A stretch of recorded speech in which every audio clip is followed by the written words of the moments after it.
New discoveries are a rarity in biblical studies, and often they are quickly outed as forgeries. But very rarely, authentic discoveries are made. The question is, how do scholars distinguish between fact and fiction, especially when they only have access to photographs or copies rather than the actual manuscripts in question? Is it possible for a text to pass authenticity tests and still be a clever forgery?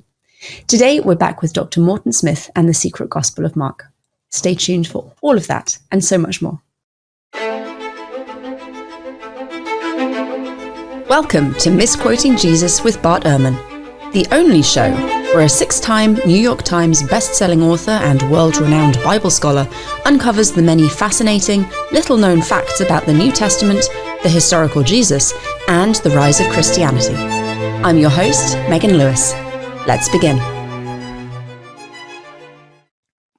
Without access to the actual copy of Clement of Alexandria's letter, Morton Smith verified the text as best as he could. The results seem to show an authentic copy of an ancient text, but are these results too good to be true? We're going to be finding out today, but before we get into all of that, Bart, how are you doing today? Yeah, not too bad. So, at that stage of life where, no matter how well things are going, it's a troubling world we live in. both sort of nationally, internationally, and personally. So, when you, as you know, I mean, you hit this age where like you got the kids and you got the elders, and like a lot of people are having problems. So even if you're doing fine, man, there's a lot going on in the world. How about you? Yes, good. Generally upbeat, positive. Everyone is healthy and, as far as I'm aware, happy. So, okay. Yeah. Yes, okay. Doing well. Doing well. Healthy and happy, man. It's yeah. All you can ask for right now, I feel. But don't come easy. No. Now, you spoke last week during the weekly update about having courses to put out through Bart Ehrman Professional Services. And I wanted to ask, kind of off the back of that, and given all of the online work that you do, how different it is teaching online as opposed to in person at university? So the when COVID hit the universities, some of us had to record courses for our classes because there'd be like 350 students. You just couldn't have a Zoom call or something. And the university wanted us to, just record courses. I tried doing it just like to a TV screen, like a computer screen. Man, I couldn't do it. It's like, I've got to have an audience. I cannot talk. I mean, I just blur my words and so, but the kinds of courses we do online that for our professionals, for the Bart Ehrman courses online, the BCO thing, those are great because there is an audience and you can talk and you can get Q&A. And so I think that the technology has developed so much that it's actually, it's really good. And one of the things that's really good about it is people can have courses now without having to go anywhere, and so you can do it online like that. There are drawbacks, of course. There are drawbacks with students, especially. It's really hard to teach university students online, as everybody discovered during COVID. There are too many distractions, and they can turn off their screen and run off and go get coffee or something stronger, and you wouldn't know because there's and so it could be problematic with college kids. But I think for doing online courses, it's turned into something really great. The few courses I have taught online, I've found that people who are turning up for kind of like the one-off courses or classes are very kind of engaged and interested and more willing, I think, to interact than maybe some college students might be if it's not like their favorite class in the world. Well, that's it. I mean, because when you're doing a remote course, it's really kind of a self-selecting audience. And with the students, they'll often sign up for a class because they think, it will fulfill a requirement of some kind, or they don't know. They think it might be interesting or might, they don't. But I mean, sometimes, man, I get some students who are really engaged, and that's a lot of fun. But the online courses that I do, people, they know they're going to be interested, and so they come, and the questions we get are just fantastic, and the engagement is great. And I really like it. I wasn't sure I would enjoy doing these online courses. But I really do. And I think we get so much feedback about how people so appreciate it, because you can get, I bring someone else in. I bring like Jody Magnus in or Amy Jo Levine in to give a course, and you're dealing with some of the top scholars in the world talking to you and you can ask them questions. Oh my God. So it's really good. I think the format now works well. I think we've got that all worked out. Absolutely. I couldn't agree more. Now, we are talking today again about the secret gospel of Mark, because honestly, there's just so much here. It's impossible to get through in one episode, but we had a good attempt last week at getting some of the basics down. For people who couldn't watch last week's episode, or maybe are a little bit fuzzy on the details, could you just remind us what the secret gospel of Mark actually is? Right. So in 1958, a scholar who was of ancient history at Columbia University was cataloging books in a monastery in Israel called the Mar Saba Monastery, a Greek Orthodox monastery. He was in their library trying to catalog their books, and he came across a volume of the writings of a second century church father named Ignatius.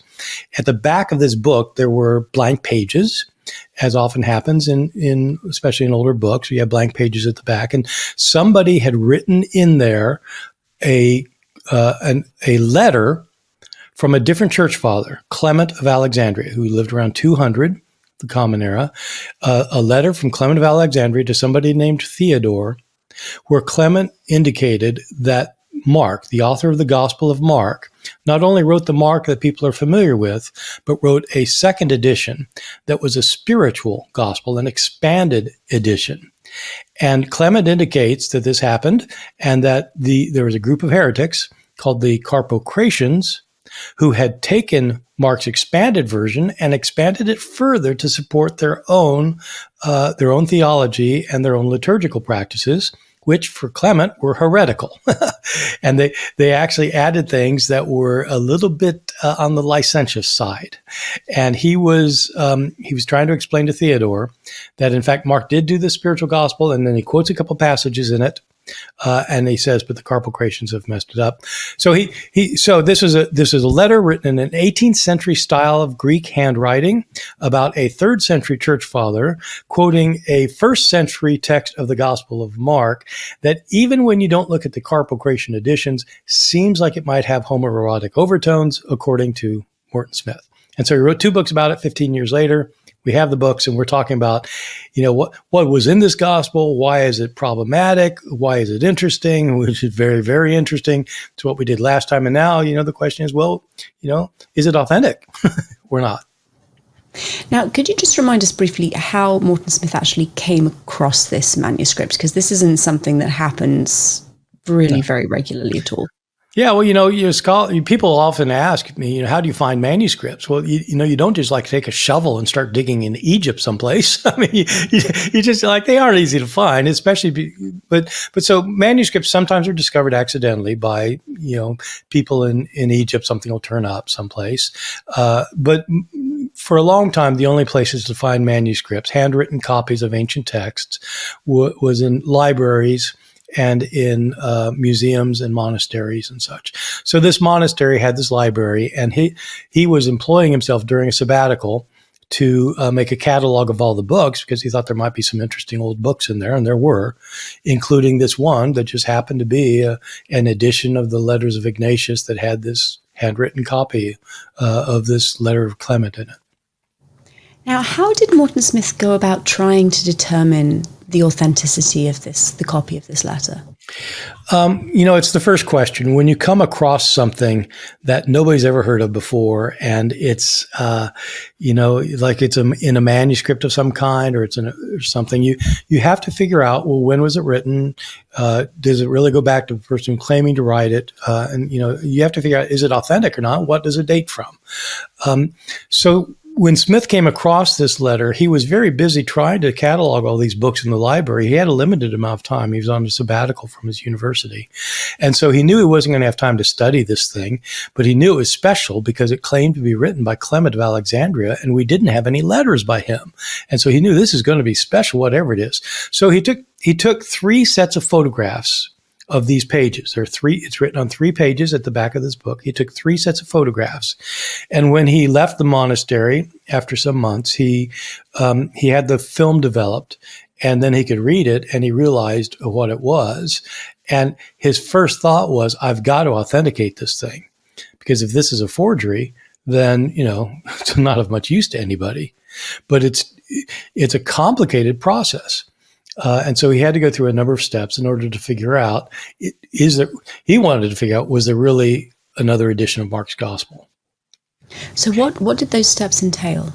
So he's looking at this, and he is a paleographer of sorts. He knows about handwriting, and he knows Greek, and he knows all these languages, and he's a philologist, and he's guessing that he has a good idea of when this thing was probably put into the back of the book.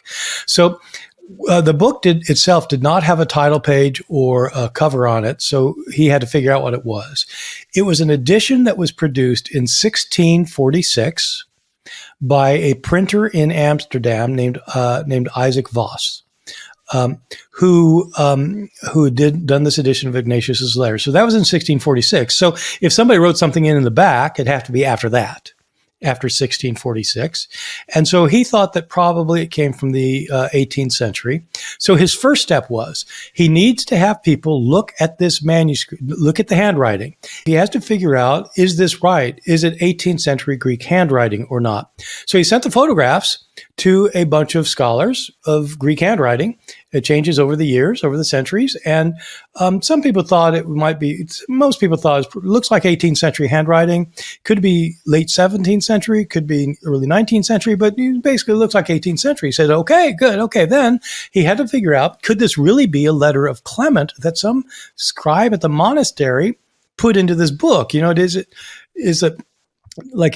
the scribe have like a worn out manuscript of some kind? He wanted to preserve it, and he didn't know how to preserve it, so he just wrote it in the book and in the 18th century. And if so, is this really a letter of Clement? So he sent the contents. He sent photographs, maybe with a translation, but he sent the photographs to Clement scholars. There are people who spent their entire lives studying Clement of Alexandria, and they read it. And the various ones looked at it and said, it sure sounds like Clement. He uses the vocabulary. He's got the ideas. I mean, this looks Clementine.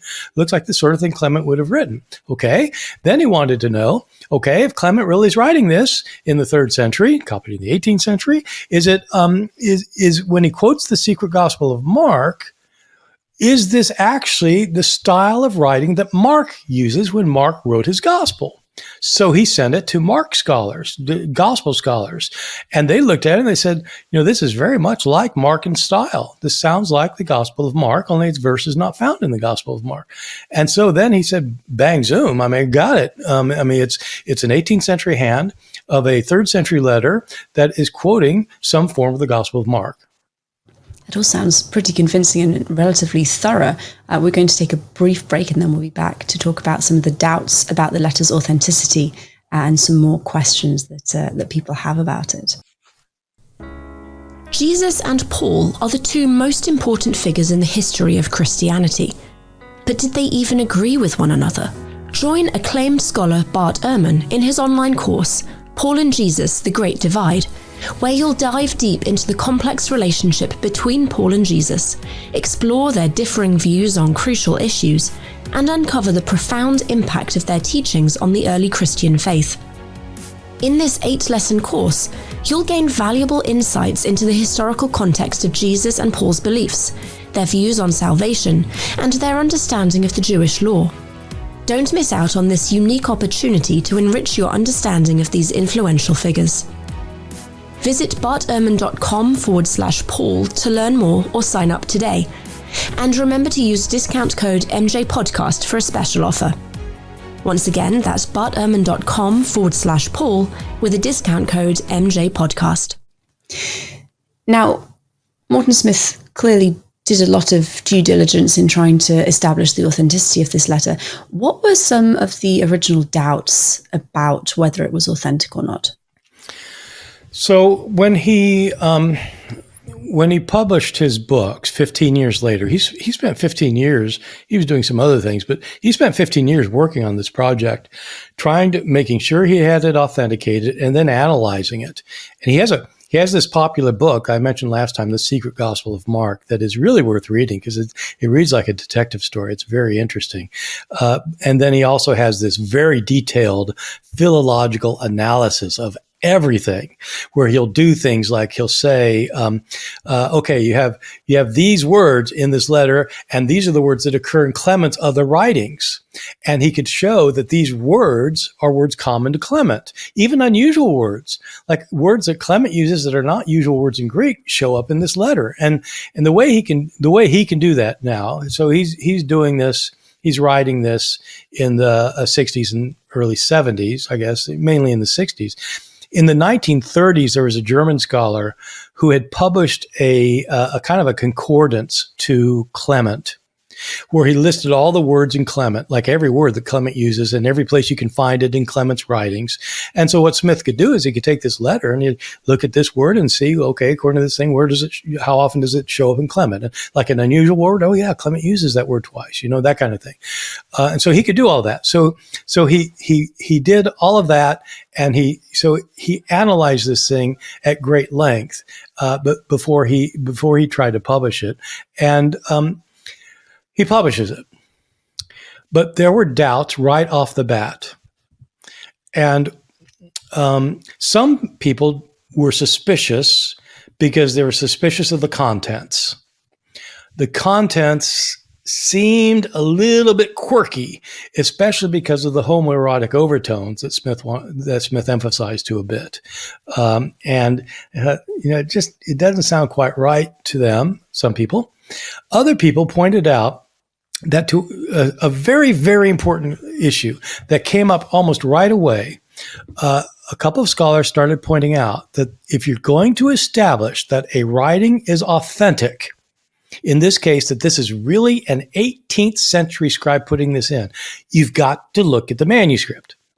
You can't look at just photographs to authenticate a writing. You've got to see the page.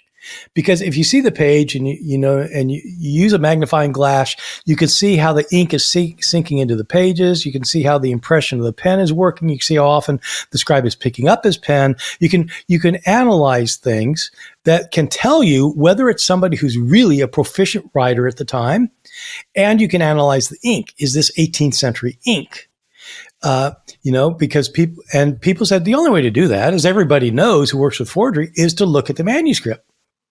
But Smith did not produce the manuscript. Nobody else had seen it. What we had were photographs taken on a 1950 style camera. How can we possibly evaluate whether just the writing itself goes back to the 18th century? What if it's just, what if somebody put it in 1910, or something? How do you know? How do you know it's a forgery or not without looking? And that was a big issue. And they brought it up with Smith. And Smith's reply made some sense. He said, look, I can't produce the manuscript for you. I don't have the manuscript. It doesn't belong to me. It's not my manuscript. It's in Marsaba library. So, if you want the manuscript, go look at the manuscript. So why hasn't anyone gone to Marsaba to analyze the manuscript? Okay, so this involves a personal anecdote, actually, because everybody... So I wrote a book called Lost Christianities that appeared in 2003. Lost Christianities, 2003, and I was dealing with various kinds of false, heretics, things in Christianity, and how we got our Bible. But I have a chapter on the Secret Gospel of Mark and Morton Smith. And when I was doing my research for this book, I was writing this thing around like the year 2000, 2001, something like that. And when I was doing my research, everybody said, all of the scholarship said nobody else has seen the manuscript. So as it turns out, just by happenstance, the night I finished writing that chapter, a colleague of mine was having a get-together at her house, Elizabeth Clark. Liz Clark was one of my close friends, a brilliant scholar of early Christianity, 4th, 5th century Christianity, one of the international scholars in this field. But she's well-placed, well-known, and she was having a get-together because there was a fellow from the University of Jerusalem who was coming to give a lecture at Duke, as it turns out, on Clement of Alexandria. And his name is Guy Strumse. And so we're sitting in our living room, we've had some supper and we're drinking wine and we're talking about it and we're introducing ourselves. And we come around to me and I say, I'm sorry, I'm a little brain dead. I finished a chapter today on the Secret Gospel of Mark and Morton Smith. And so I said, in case you don't know, no, there's some controversy because nobody's seen the manuscript except for Morton Smith. And so we go around and introduce ourselves. So Guy Strumps was there and he and I knew of each other. We hadn't met each other yet. But later, over wine, while we're sitting around just chatting, he says, that's funny. Everybody says nobody's seen it before. He says, because actually I did see it. Amazing. Said, what? What do you mean? He said, oh no, I saw it. I went to Marsaba and I saw it. I said, what? Because people had been saying, did it exist? And so it turned out in 1976, Guy Strumps was a graduate student at the University of Jerusalem. He had a professor of early Judaism and Christianity. They were talking about the Secret Gospel of Mark, and his professor said he thought that it was probably a forgery. That probably, maybe Smith forged it, somebody forged it. And he says, you won't really know unless you look at it. And Strumps says, well, let's go look at it.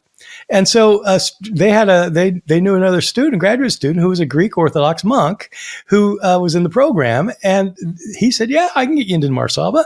And so they all hop into Guy Strumps' car and they drive 12 miles to Marsaba. They go into the thing and they start looking around in the library. And it's this dusty place. The monks don't really use this thing. They're looking around. After about 15 minutes or so, somebody says, oh, here it is. He pulled it off the shelf, and there it was. Is this 17th century book with the handwriting in the back? They said, "Oh my God!"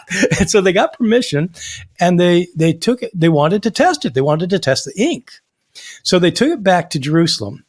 They got permission to take it back to Jerusalem to the Patriarchate Library there, big library with significant scholarship and scholars there and stuff. And they told them they wanted to kind of test the ink, and the librarian said they couldn't do it. They didn't have the facility. They didn't have the process to be able to do it, the equipment.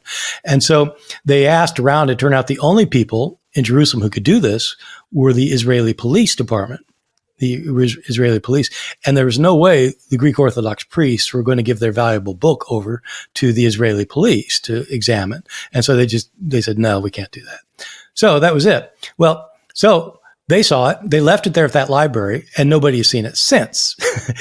And the story, I think Guy told me this, is that the librarian himself cut the pages out of the book because he thought that there might be other people coming looking for it, and they just didn't want to mess with it. They're doing their own thing. They don't want people looking around, especially, these Western scholars coming in trying to uncover mysteries and things. He cut them out, and he couldn't remember where he put them. And so nobody's seen them since 1976. That is unfortunate. Yeah. Oh dear. But all of the paleography and tests of handwriting were all seeming to be in favor of this letter being authentic. Well, there are questions about all of it. So to begin with, the handwriting.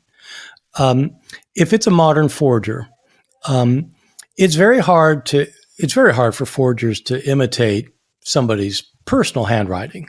But, good forgers know how to do that. But in this case, what the forger would have to do would be to imitate an 18th century style of handwriting.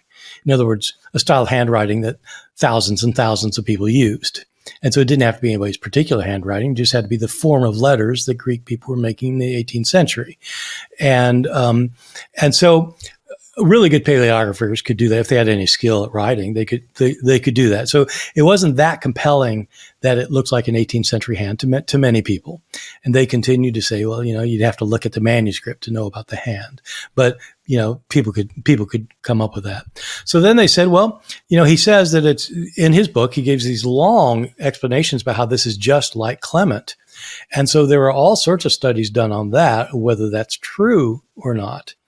There are some aspects about this letter that are not at all like Clement, especially the idea that you would have secret knowledge that would not be available to everybody, that he would approve of. That wasn't Clement's view at all. He had the opposite view, that the knowledge needs to be available to everybody.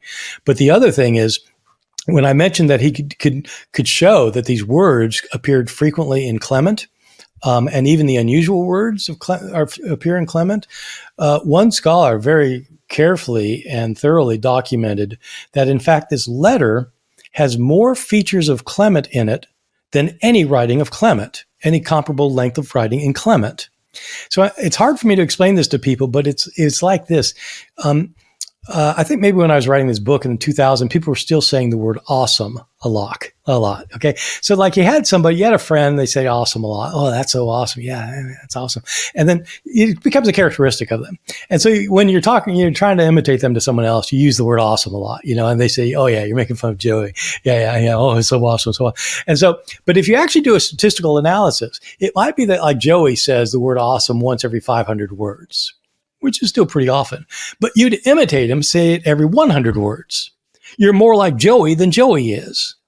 See what I mean?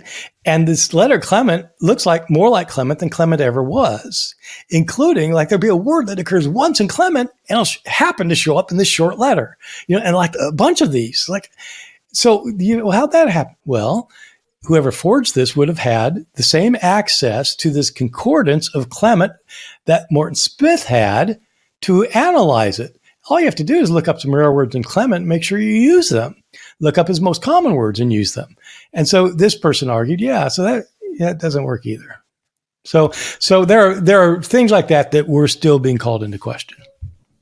Is there anything suspicious about the book itself, the book that it was allegedly copied into? Well, I'll say a couple things about that.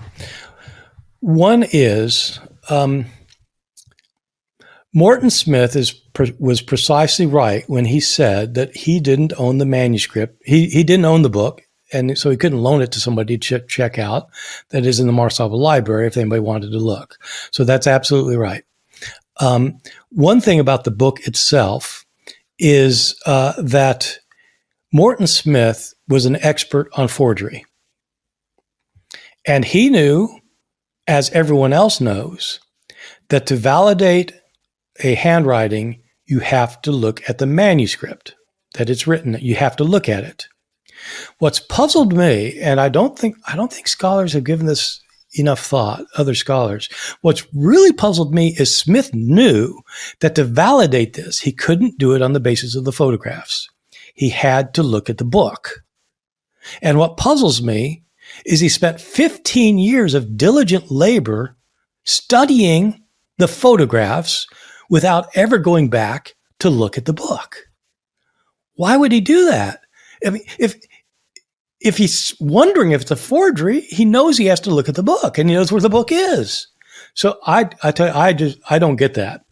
I don't get it why he wouldn't do that. So that's one thing that's odd. The other thing that's odd is something nobody it hadn't occurred to anybody, I think, until I wrote about it in my Lost Christianities book, because I was just like, wait a second. I had done an edition of the Letters of Clement for the Loeb Classical Library about the same time I was doing this stuff. And so I was really interested in the Letters of Clement, the Letters of Ignatius. So remember, this book is a collection of the letters of Ignatius. Throughout the Middle Ages, it was thought that Ignatius wrote 13 letters. We have so throughout the hundreds and hundreds of years, people read the 13 letters of Ignatius. But in the 17th century, some scholars started realizing, wait, some of those are not probably going back to Ignatius. Some of them are forgeries. And so the first time anybody published just the authentic letters of Ignatius, but not including the forgeries, was this particular volume in 1646 by Isaac Voss that printed only the authentic letters. And it's in the back of that book that we have this letter from Clement dealing with what is the authentic version of Mark and not the later forgery of the Carpocratians. I think that is such an amazing place for this letter to show up. I mean, you couldn't pick a better place because it just happens. It's unrelated in terms of it's Clement and it's about the Carpocratians and Secret Mark, but it's in a book that is about getting rid of forgeries. Ha! That's interesting. So, make of it what you will. That is very interesting. It's quite a remarkable coincidence, in fact. So do we have the whole letter preserved, or does it break off it's a particular point? It's the whole letter of Clement. But the other thing that's interesting about this book, again, that nobody had noticed before. So the book. So the way this book works is that you get these blank pages at the back, but the blank pages here, the first blank page is on the other side of the last page of this book by Voss. Okay, and see if I can explain this very well. Smith published the photographs that he had taken of the letter of Clement in his hard-hitting scholarly philological book. He published the photographs only of the pages that had the letters of Clement on them. But in his popular book, he published the full 2-page spread, where on one side you have Voss's last comments on his page, but then you have the letter starting. And it occurred to me, I wonder what happens on this last page of Voss, what he's saying over there. Okay, is this too confusing? Is this making sense that you've got these blank pages and you've got this Voss? And so it's written in Latin. So it's written in Latin about Greek texts. And I thought, well, it'd just be kind of interesting, and I realized why nobody had looked at that before is because the scholars who have studied the Secret Gospel have looked only at Smith's scholarly version. He published the 2-page thing in his popular version for people who wouldn't know Greek or Latin and so I thought, well, okay, I've got that. I'm going to translate this. And man, it's a little bit weird for my taste, because at this last page of Voss, he's talking about rascals who take a text and interpolate forgeries into them in the ancient world. He's talking about another early church father, Barnabas, where people have taken manuscripts of Barnabas and and forged interpolations into them. And then on the other page, you start getting this letter from Clement of Alexandria about how the Carpocratians have taken this thing and forged interpolations into them. I think, man, this is just too good to be true. This is like, oh my God, this is quite amazing. I don't know. It just, the whole thing seems really suspicious to me. I lean toward thinking that in fact it's a forgery, and I lean toward thinking that Morton Smith did it. I was going to say, if it is a forgery, the person who did it has not only a very large understanding or wide understanding of all of these different fields and practices, but he's got one hell of a sense of humor. Well, and that's the question. People have always said, well, why would he do that? And so let me say a couple of things about that, because there are a number of people. He died 15 years ago or so, and more than that actually, but he died, but there are a lot of people still alive who knew him pretty well, and I know some of them, and every one of them who knew him well says he would never have done it. They know him. They say, look, he would never have done that. Why would he do that? He wouldn't do that. But I think people have secret lives, and people have and man, he didn't suffer fools gladly, as I said before in the previous thing, and he was always the smartest guy in the room. And we have cases throughout history of people who have done forgeries precisely to see if they can make fun of somebody else, see if they could get rid of it and fool them and show that they're smarter than them. We have cases back in antiquity of this happening, and if Smith did it, man, that's an amazing accomplishment. He'd have to come up with this content of the Gospel of Mark that sounds a lot like Mark, even though it's a second edition. He'd have to put it in a letter of Clement that sounds just like Clement, or maybe too much like Clement. And he'd have to write it in an 18th century Greek hand in a book that would be perfectly appropriate for it. How in the world? And, but I suspect that he did it. And I think he did it in order to show that what he thought is that a lot of New Testament scholars really are just a bunch of idiots. which may be true, but I mean, it's not. But I mean, if he could pull this one off, so I don't know. The people who know him say, yeah, he wouldn't do it, but I don't know. So if Morton Smith was not always charitable in his views of other people, I'm assuming his detractors were possibly similarly inclined. What I'm getting at is that scholars can quite often make very personal attacks on people who take controversial positions, that's right, or positions they disagree with. Did this happen in this case? It did happen, and it was. There were a lot of ad hominem attacks. He was a controversial figure. Some of the most serious ad hominem attacks happened by very, very fine scholars who were being possibly indiscreet. Smith was single his entire life, and the open secret, he never came out, but the open secret was that he was gay. At least that was what everybody said. I mean, when I was in graduate school, that's what people said. Oh yeah, Morton, he's gay, and so people just go and say that and gossip.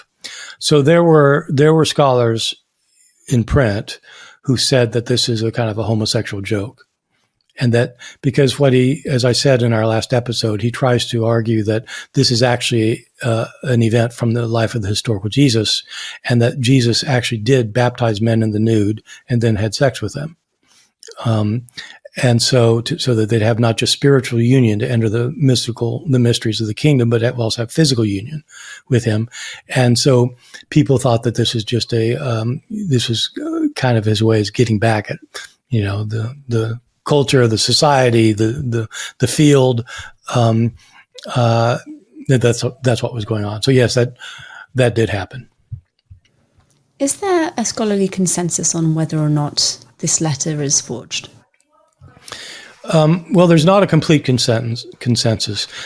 There's been a recent book that's published saying that it's a forgery, but they don't think it's forged by Morton Smith. They think it was forged in the 5th, 6th, or 6th century by a monk in the monastery who wanted to justify homosexual practices that were happening within the monastery, for example. So that's a recent book. I'm not sure how many people that's convinced. I think there are problems with that view. They think there are problems with my view, which is that Smith probably forged it. There are a number of people who think that still. I've increasingly thought that, and others do. My guess is that if you took a majority vote, the majority are going to think it's authentic, that it goes back to Smith. When I get in discussions with other scholars about this, it's one of those things where personally, I'd be very happy if this thing, if there really were a secret mark. I mean, for the kinds of things I do, that would be good. I mean, that would be fantastic. But I have serious doubts, some of which I've said to you here, and I think that I think a lot of people, I don't know why, they get very defensive about it and defensive about him, and I think sometimes they don't take arguments seriously, and that when you hear people summarize the arguments for it being a forgery, when they summarize these arguments, they just misrepresent them often, or they don't take them seriously or something. And I think that's too bad. But I don't think we'll ever have, I can't imagine that we'll ever have a final resolution of it. I'd say now probably most scholars still kind of accept it as authentic, but many still don't. Thank you so much, and thank you for taking the time to share all this really fascinating information with us. We are going to go to news on upcoming events, and then this week's bonus segment is Outsmart Bart. This is Bart's Weekly Update, where we get to catch up on all the latest about Dr. Ehrman's book releases, speaking engagements, ehrmanblog.org happenings, and online course launches. So, the New Insights in the New Testament conference is coming up September 21st and 22nd. People who are interested can sign up at nintconference.org. We are going to be talking about a couple of the other presenters this week. We have Joel Marcus, who's going to present Reformer or Renegade, Paul, the Law, and the Jewish People. What can you tell us about Dr. Marcus, Bart? Well, Joel Marcus has been one of my good friends for a very, very long time, since the mid-1980s. And he he started teaching at Princeton Theological Seminary right after I finished doing my degree there. And he's taught at Glasgow, he's taught at University of Boston, and he taught ended his career at Duke. And so and he still lives in Durham. I think Joel Marcus is one of the very best exegetes, interpreters of texts of the New Testament on the planet. And he's an expert on Paul, along with lots of other things. And he's really interested in Jewish-Christian relations in the ancient world. And so this will be dealing with Paul's relationship to the Judaism of his day. And Joel's very insightful. He's very incisive in his thinking. He's funny. I think this is going to be a very good talk.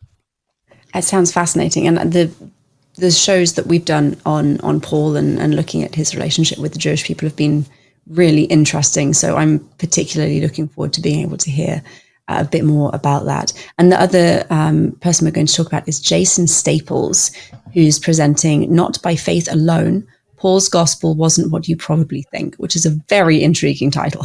Yes, indeed. Jason's a very intriguing guy.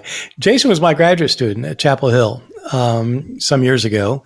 And he's like one of the brightest human beings I've ever had in my program. He was like really smart and he knew a lot. He wanted to write a dissertation on one little line in Paul that said that all Israel will be saved. And there's a lot of scholarship on what Paul meant, that all Israel is going to be saved. What's that even mean? And so Jason started writing a dissertation on it, and he wanted to know what the word Israel means in ancient Judaism. He wrote an 800-page dissertation on this. Wow. It was quite astounding. And, not the sort of thing a dissertation advisor wants to read, because it's 800 pages, but it was good. And I said, look, Jason, when you publish this thing, it ain't going to be one book. So he divided it in two. Both volumes have been published with the Cambridge University Press. So it's really impressive. Very nice. So he teaches at North Carolina State University now. He's a very, very dynamic and good presenter. And he has views of Paul that he can back up with everything that are not always the common view. And so he and I really like to go at it sometimes, to have disagreements about things, especially on Paul. And so he's going to, so this will be a good one because he's dealing with one of the major topics. Fantastic. Thank you for kind of filling us in about that. That sounds very exciting. And if people are interested, again, that's coming up on September the 21st and 22nd. You can register and buy tickets at nintconference.org. And you can use the code MJPodcast for a discount on those ticket prices. And as always, everything you buy through Bart's courses and conferences, you get lifetime access to the recordings afterwards. So if you're busy on the 21st and 22nd, that's okay. The recordings will still be there. We are going to now go to our Outsmart Bart segment, where one of our listeners sends in a selection of 3 questions specifically to try and outsmart Bart. Dr. Ehrman has written 6 New York Times best-selling books and holds a PhD from Princeton Theological Seminary. It's not often you'll see him made a fool, but it doesn't hurt to try. It's time for Outsmart Bart.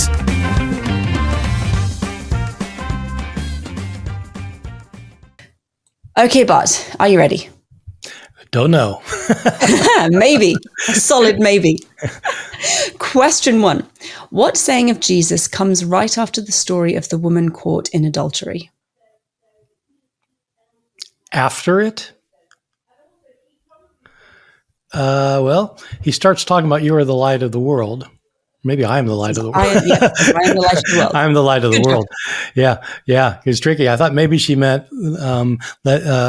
go thou and sin no more. But yeah, because it's the interesting thing about that story of the woman taken in adultery is that it involves a Jewish festival that involves pouring out water at the beginning of the festival and a showing of lights at the end of it.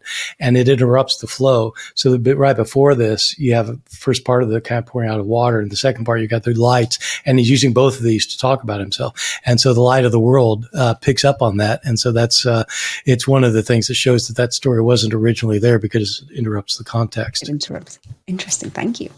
Question 2. In Romans 16, 2 verses before the famous Junia, who is said to be the first convert in Asia for Christ, Oh, who is said to be the first convert in Asia for Christ? Okay, so this is right. Well, so I think Dionysius. It says Epinetus. Okay. I don't know if I'm pronouncing that correctly. I don't know either. Yeah. Okay. No, that's good. You got me. I wish you'd asked about. So Junia is in chapter 16, verse 7, and she and her husband Andronicus are said by Paul to be the foremost among the apostles. And so probably I've been more interested in this idea that a woman was one of the foremost apostles, so much that I didn't read verse 5 well enough to memorize it. Just appalling. You should know every name in the New Testament. I know. I mean, okay, yeah. It sounds like this person wants me to memorize every chapter and verse. Okay, yeah, go ahead. Let's try number 3. 1 Corinthians 6, 9 through 10 lists 10 groups of people who won't inherit the kingdom of God. It says list 3 other than Malakoi and I can't read this. Arsenokoitou. Arsenokoitou. Yes, there we go. See, this person's being unfair because this person is picking out the things that I do know and say, yeah, except for those. You want to talk about the ones you know. You have to choose the ones you don't know. Okay, well, robbers, drunkards, and idolaters. Yes. Yes! 2 out of 3. You've done it. So at least he didn't ask me to list all 8. Or she. Wow. Oh, okay. Congratulations. Yeah, but it's funny. It's a funny thing because the 2 words that you mentioned, Malakoi and arsenokoites, is not funny. It's actually quite serious. The translation of these words is really important because in some translations, Malakoi is translated as effeminate, and arsenokoites is translated as homosexual. And these are 2 of the words this is the passage that people have used to show that the New Testament condemns homosexuality. The meaning of these words is much debated, especially arsenokoites. And I think we mentioned last time that in this conference that's coming up, the New Insights into the New Testament, that one of our presenters, Jennifer Knust, is going to be dealing with the vocabulary of sexuality in Paul. And she's certainly going to be dealing with arsenokoites, I'm sure. The word appears to have been invented by Paul. It didn't exist before, but it's based on 2 words that we know. One means male, as in male and female, male, and the other means bed. So it's a male bed, but male beds will not inherit the kingdom. And so what does it mean? And to say homosexuality is really problematic on lots of levels. And it's much debated what it means. But so that it is an important passage. But the thing I like to point out is that people say, oh, yeah, Paul's against homosexuality. They're not going to get into the kingdom of heaven. And I sometimes, did you have too much to drink at that cocktail party the other night? Because, you're sorry, you're not getting in either. Oh, yeah. Well, thank you, Bart, for a successful attempt at your Outsmart Bart. Thank you to the listener who sent those in. I mean, I'm telling you, if I was in the major leagues, I'm batting .666, man, I'm an all-star. I think so. I'm in the Hall of Fame. Yeah, not so much Bible trivia. Okay. Now, before we finish up for the week, would you mind just summarizing what we spoke about today? Well, in this episode, it was our second round on the Secret Gospel of Mark and Morton Smith. And in this case, we're asking and looking at the evidence of whether this could be a forgery. And if it's a forgery, is it possible that Morton Smith himself, the one who discovered it, whether he himself forged it? And there are reasons for thinking that he may well have. It's a much debated thing still, and scholars have different views on it. But my view is that it seems to me more likely that he did than he didn't. But I'm completely open to other evidence. Audience, thank you for listening. I hope you enjoyed the show. If you did, please subscribe to the podcast to make sure you don't miss future episodes. Remember that you can use the code MJPodcast for a discount on all of Bart's courses and the New Insights in the New Testament conference over at bartehrman.com. Misquoting Jesus will be back next week. Bart, what are we talking about next time? Yeah, so we're dealing with a really hot topic next week. Abortion is a huge issue in our country right now. It has been for a very long time. And people use the Bible to support their views about whether abortion is ever allowable or never allowable or something in between. And we're going to talk about what the Bible actually says about abortion and about issues that are quite relevant to the debate. And one of the things we'll be asking is whether people correctly quote the Bible when they do quote it. Thank you, Bart. Thank you, audience. We will see you next week, and goodbye.